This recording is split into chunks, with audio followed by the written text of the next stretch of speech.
169 ಮಂದಿ ಭಾರತೀಯರು,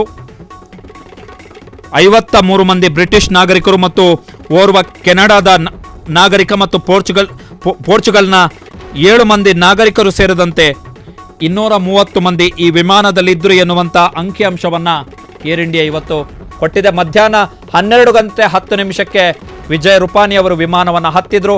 ಲಂಡನ್ನಲ್ಲಿರುವಂತಹ ತಮ್ಮ ಪುತ್ರಿಯನ್ನು ನೋಡಲು ಹೊರಟಿದ್ದಂತಹ ವಿಜಯ್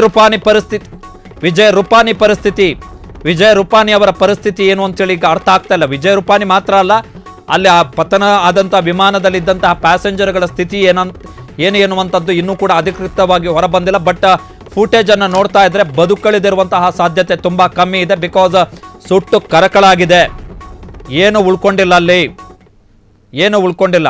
ಪ್ಯಾಸೆಂಜರ್ ನಂಬರ್ 12 ವಿಜಯ್ ರೂಪಾನಿ ಅವರು.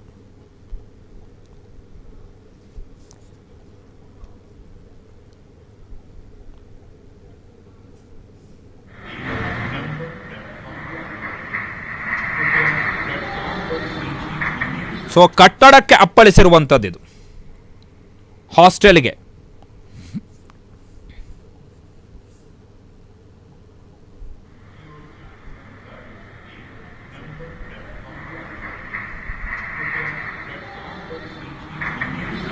पूरे ही गए होंगे मतलब सवारी कितनी थी ಇದು ಅದರ ದೃಶ್ಯ.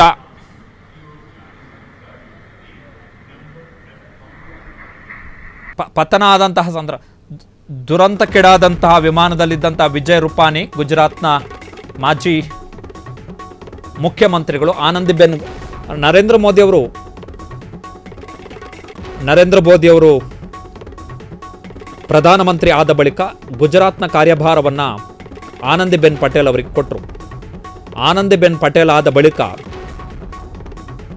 ಆನಂದಿಬೆನ್ ಪಟೇಲ್ ಅವರನ್ನು ಕೆಳಗಿಳಿಸಿ ಅವರನ್ನು ಉತ್ತರ ಪ್ರದೇಶದ ರಾಜ್ಯಪಾಲರನ್ನಾಗಿ ಮಾಡಲಾಯಿತು. ಸೊ ಅದಾದ ಬಳಿಕ ಮುಖ್ಯಮಂತ್ರಿ ಆದಂಥವರು ವಿಜಯ್ ರೂಪಾನಿ. ಸೊ ವಿಜಯ್ ರೂಪಾನಿ ಅವರ ಏಕೈಕ ಪುತ್ರಿ ಲಂಡನ್ನಲ್ಲಿ ನೆಲೆಸಿದ್ರು. ಪುತ್ರಿಯನ್ನು ನೋಡಲಿಕ್ಕೆ ಹೊರಟಿದ್ರು ವಿಜಯ್ ರೂಪಾನಿ ಅವರು. ದುರಂತ ಕಾರಣ ಏನು ಅಂತ ಹೇಳಿದ್ರೆ ಈಗಾಗಲೇ ತಮ್ಮ ಓರ್ವ ಮಗನನ್ನು ಕಳ್ಕೊಂಡಿದ್ದಾರೆ ವಿಜಯ್ ರೂಪಾನಿ ಅವರು. ಕಳೆದ ಬಾರಿ ವಿಧಾನಸಭಾ ಚುನಾವಣೆಗೂ ಮೊದಲು ವಿಜಯ್ ರೂಪಾನಿ ಅವರನ್ನು ಕೆಳಗಿಳಿಸಿ ಭೂಪೇಂದ್ರ ಪಟೇಲ್ ಅವರನ್ನು, ಇಬ್ಬರು ಪುತ್ರರು ವಿಜಯ್ ರೂಪಾನಿ ಅವರಿಗೆ, ಆ ಇಬ್ಬರು ಪುತ್ರರ ಪೈಕಿ ಓರ್ವ ಪುತ್ರ, ಕಿರಿಯ ಪುತ್ರ ಪೂಜಿತ್, ಅಪಘಾತವೊಂದರಲ್ಲಿ ಈಗಾಗಲೇ ತಮ್ಮ ಪ್ರಾಣವನ್ನು ಕಳ್ಕೊಂಡಿದ್ದಾರೆ. ಈ ಹಿಂದೆ ಒಬ್ಬಳು ಮಗಳು, ಅವರು ಲಂಡನ್ನಲ್ಲಿದ್ದಾರೆ. ಅವರನ್ನು ನೋಡಲಿಕ್ಕೆ ಹೋಗಿದ್ದರು, ನೋಡಲಿಕ್ಕೆ ಹೊರಟಿದ್ರು. ಸೊ ಅವರು ಇವಾಗ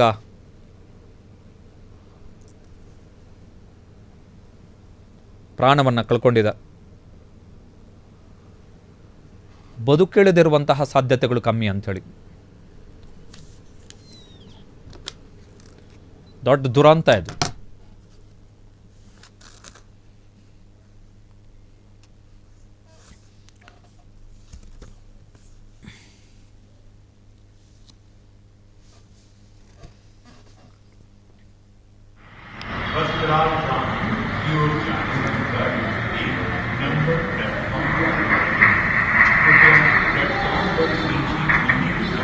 पूरे ही गए होंगे ಏನೂ ಉಳಿದಿಲ್ಲ. ಈ ಅವಶೇಷಗಳನ್ನು ಈಗ 2 ಫುಟೇಜ್ ಏನು ನೋಡ್ತಾ ಇದ್ದೀರಿ, ಒಂದು ವಿಮಾನ ಪತನ ಆಗ್ತಾ ಇರುವಂತಹ ಕ್ಷಣ, ಪತನ ಆದಂತಹ ಕ್ಷಣ, ಜೊತೆಗೆ ಆ ವಿಮಾನ ಎಲ್ಲಿ ಅಪ್ಪಳಿಸಿತು ಅದರ ದೃಶ್ಯ. ಈ ಕಟ್ಟಡದ ಮೇಲೆ ಅಪ್ಪಳಿಸಿರುವಂಥದ್ದು ವಿಮಾನದ ಮೂತಿ ನೀವು ನೋಡ್ತಾ ಇರುವಂಥದ್ದು. ಅದಾದ ಬಳಿಕ ಲಭ್ಯ ಆಗಿರ್ತಕ್ಕಂಥ ಅವಶೇಷಗಳನ್ನು ನಾವು ಗಮನಿಸ್ತಾ ಇದ್ರೆ ಏನೂ ಉಳಿದಿಲ್ಲ, ಎಲ್ಲವೂ ಸುಟ್ಟು ಕರಕಲಾಗಿದೆ. ಬೆಂಕಿಯನ್ನು ನಂದಿಸುವ ಕಾರ್ಯಾಚರಣೆ ಅಲ್ಲಿ ಆಗ್ತಾ ಇದೆ. ಆದರೆ ಬದುಕುಳಿದಿದ್ದಾರೆ ಎನ್ನುವುದರ ಖಚಿತತೆ ಇನ್ನೂ ಕೂಡ ಲಭ್ಯ ಆಗಿಲ್ಲ. ಕಾರಣ ಆಗಿರುವಂಥದ್ದು ವಿಮಾನ ದುರಂತ ಆದಂತಹ ಸಂದರ್ಭದಲ್ಲಿ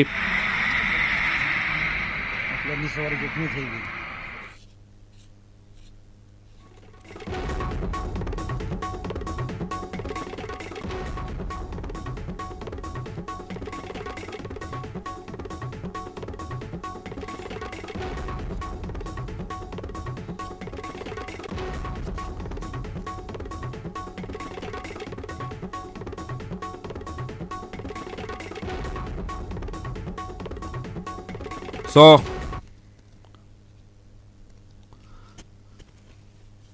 ಕಾರ್ಯಾಚರಣೆ ನಡೀತಾ ಇದೆ, ಪರಿಹಾರ ಕಾರ್ಯಾಚರಣೆ ಅಹಮದಾಬಾದ್ನಲ್ಲಿ 15 ವರ್ಷಗಳ ಬಳಿಕ ನಡೆದಂಥ ಅತ್ಯಂತ ದೊಡ್ಡ ದುರಂತ ಇದು. 15 ವರ್ಷಗಳ ಬಳಿಕ ಮಂಗಳೂರಲ್ಲಿ ನಡೆದಂತಹ ವಿಮಾನ ದುರಂತದ ಬಳಿಕ ನಡೆದಂತಹ ಅತ್ಯಂತ ದೊಡ್ಡ ದುರಂತ ಕಟ್ಟಡಕ್ಕೆ ಹೋಗಿ ಅಪ್ಪಳಿಸಿದೆ.